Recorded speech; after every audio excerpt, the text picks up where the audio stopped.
This is how I do it. I try to plant strawberries, so I'll get this water mixed with the fertilizer. Then this one, di siya pwede dito kasi may butas.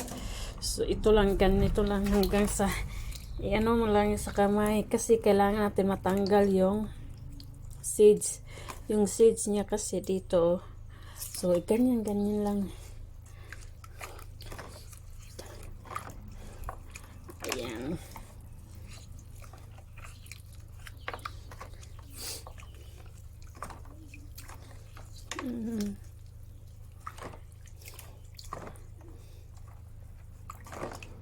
Ayan siya. Ayan, ano na siya. Ala, may seeds na siya. Yan.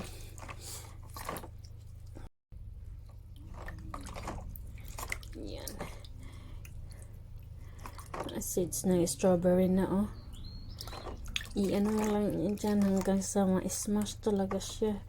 Tingnan mo, may seeds pa Yan yung seeds na kailangan natin itanim. Ayan. Then maganda din to siya, parang fertilizer na din yung part ng hindi seeds. Yan yung unod niya talaga. So itanim natin to. Meron tayo ditong soil o lupa. Ganyan lang. Tapos yung yan, buhos natin yan dyan. Buhos lang. Then, yan lang. Pwede na yan. Ganyan lang siya. Hintayin natin tutubo yung mga seeds.